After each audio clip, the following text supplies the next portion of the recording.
Oke, selamat sore. Kali ini saya akan membahas potret pendidikan di Provinsi Jawa Tengah ya. Terakhir kita bahas Jawa Barat, terus hari ini kita bicara Jawa Tengah ya. Ya, sementara untuk yang provinsi lainnya saya juga sudah bahas, silahkan dilihat video saya sebelum-sebelumnya. Ya, video ini adalah bagian yang ke-24 dari serial Kupas Tuntas Data BANSM.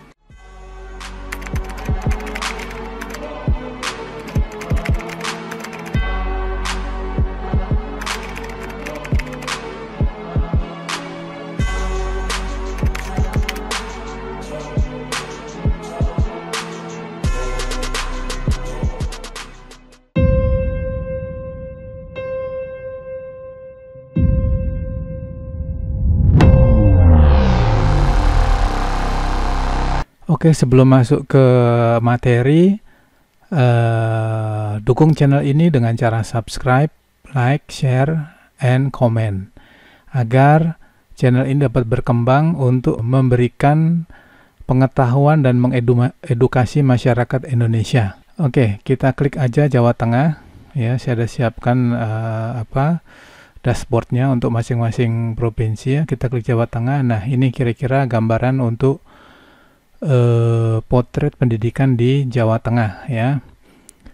Oke, saya mulai. Di Jawa Tengah ini terdapat 31.678 sekolah ya.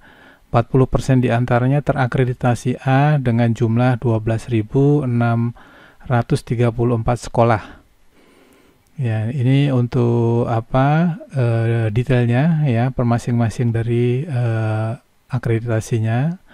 Ya, tadi yang pertama yang terakreditasi A adalah 12.634 sekolah atau 40%. Ya, sementara untuk yang terakreditasi B itu ada 17.325 sekolah atau 55%. Nah, kemudian yang terakreditasi C ada 1.657 sekolah ya, atau ya ini nggak kelihatan ya. Ya, kita lanjutkan. Sementara untuk yang tidak terakreditasi ada 62 sekolah. Oke, kalau kita lihat sebarannya ini di Jawa Tengah ini ya, ternyata untuk sekolah yang paling banyak ya ada di Kabupaten Semarang, di Kota Semarang ya, di Kota Semarang. Jumlahnya adalah 1.878 sekolah. Kemudian untuk yang kedua itu Cilacap ya, jumlahnya 1.625 sekolah. Kemudian yang ketiga ini Brebes ya, sekolah terbanyak di Provinsi Jawa Tengah ada di Kabupaten Brebes. Yang nomor 3 yaitu 1.510 sekolah dan selanjutnya ya. Oke, ini kalau kita lihat ini tidak ada blanknya ya, berarti datanya bagus ya. Karena kalau Anda dengarkan video-video saya sebelumnya, ada provinsi, ada sekolah yang tidak ada alamatnya dan kabupatennya sehingga blank. Ya, untuk Jawa Tengah ini kebetulan bagus sekali, tidak ada blanknya. Jadi datanya presisi ya. Sama seperti data dari BANSM. Jadi data ini adalah data scraping dari data BANSM dan data referensi dari Kemendikbud. Oke, selanjutnya untuk di jumlah dan komposisi setiap jenjang ya. Ternyata untuk jenjang SD sederajat ini ada 23.316 sekolah atau 74% ya. Dari total tadi ternyata yang mayoritas adalah SD, jumlahnya 74%. Atau 23.316 sekolah. Kemudian untuk SMP sederajat itu ada 5.095 sekolah atau 16%. Yang kemudian untuk SMA itu ada 3.134 sekolah atau 10%. Dan ini yang lainnya kelompok sekolah luar biasa ada 133 sekolah atau 0, sekian persen. Ya, ini adalah pembulatan ya. Oke, kalau kita bandingkan dengan average nasional ya, di Jawa Tengah ini ternyata untuk jumlah sekolahnya itu di atas rata-rata dari rata-rata nasional ya. Kemudian untuk SMP di bawah rata-rata nasional. Kemudian untuk SMA juga di bawah rata-rata nasional ya. Jadi di Jawa Tengah ini sekolahnya gemuk di SD sederajat ya. Oke. Selanjutnya ini adalah tren perkiraan siswa yang melanjutkan ke jenjang selanjutnya ya. Ini di video-video saya juga sudah saya bahas maksud dari grafik ini ya. Jadi grafik ini mengatakan bahwa ya kalau di Jawa Tengah ini, di Provinsi Jawa Tengah ini, kalau ada 100 sekolah di SD, maka di SMP itu hanya 22 sekolah ya. Jadi maksudnya begini, yang lulus SD ya, itu kan umumnya semua akan melanjutkan ke SMP ya. Sementara di SD ini kalau ada 100 sekolah, di SMP hanya ada 22 sekolah. Ya, artinya ada 78% yang tidak melanjutkan sekolah. Potensinya adalah putus sekolah ya. Asumsinya bahwa jumlah kelas di SD dengan jumlah kelas di SMP sama ya. Kemudian jumlah siswa dalam satu kelas ya di SD, kemudian dengan jumlah kelas yang ada di SMP dalam satu kelas ya, jumlah siswa dalam satu kelas di SMP itu sama ya. Maka dengan asumsi tadi ada 78% siswa SD yang tidak melanjutkan ke SMP atau potensinya putus sekolah ya. Sementara untuk selanjutnya juga sama ya, siswa SMP yang melanjutkan ke SMA itu hanya 62% ya. Jadi ini kalau sederhananya kalau ada 100 sekolah SMP, maka seluruh anak yang di SMP kan harus melanjutkan ke SMA. Ternyata di SMA cuma hanya ada 62 sekolah ya. Dengan asumsi yang sama tadi yang seperti saya sebutkan sebelumnya, maka ada potensi 38% didapat dari 100% dikurang 62%. Jadi ada 38% siswa SMP yang tidak melanjutkan ke SMA atau potensinya adalah putus sekolah. Ya, ini kalau kita lihat average nasional ya. Jadi di average nasional ini anak SD yang melanjutkan ke SMP itu ada 33%. Nah, kalau di Jawa Tengah ini ada di bawah standar ya. Jadi lebih banyak potensi anak SD yang tidak melanjutkan ke SMP. Ya, di SMP ke SMA ya, ini yang average nasional, ini yang miliknya Jawa Tengah, ini juga sama di bawah 1% di bawah standar nasional. Oke, selanjutnya untuk jumlah sekolah tiap provinsi. Saya mulai dari SD sederajat dulu. Jadi SD sederajat itu adalah SD dan madrasah ibtidaiyah. Ya, kalau kita lihat grafiknya di sini, SD ini mayoritas ya, ada 19.182 sekolah. Kemudian di madrasah ibtidaiyah ada 4.134 sekolah. Artinya apa sih? Artinya bahwa SD umum ini lebih populer dibanding madrasah ibtidaiyah, atau orang tua lebih cenderung memasukkan anaknya di sekolah umum, di SD umum ya, dibanding dengan madrasah ibtidaiyah. Dilihat dari jumlah sekolahnya ya. Kemudian setelah lulus SD ya, itu umumnya mereka akan melanjutkan ke SMP. Pilihannya adalah SMP umum atau madrasah sanawiyah ya. Data ini mengatakan bahwa setelah lulus SD, orang tua lebih cenderung memasukkan anaknya ke SMP umum ya. Dilihat dari jumlahnya nih 3.337 sekolah. Sementara di madrasah sanawiyah ya kurang lebih setengahnya ya. Ada 1.758. Artinya setelah lulus SD, orang tua lebih cenderung memasukkan anaknya ke SMP umum dibanding ke madrasah sanawiyah atau sekolah yang berbasis identitas ya.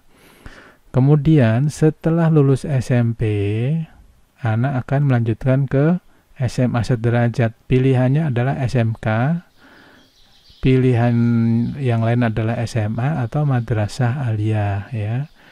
Dari data ini mengatakan bahwa setelah lulus SMP, orang tua cenderung memasukkan anaknya ke SMK. Dilihat dari jumlahnya sekolah ini ya.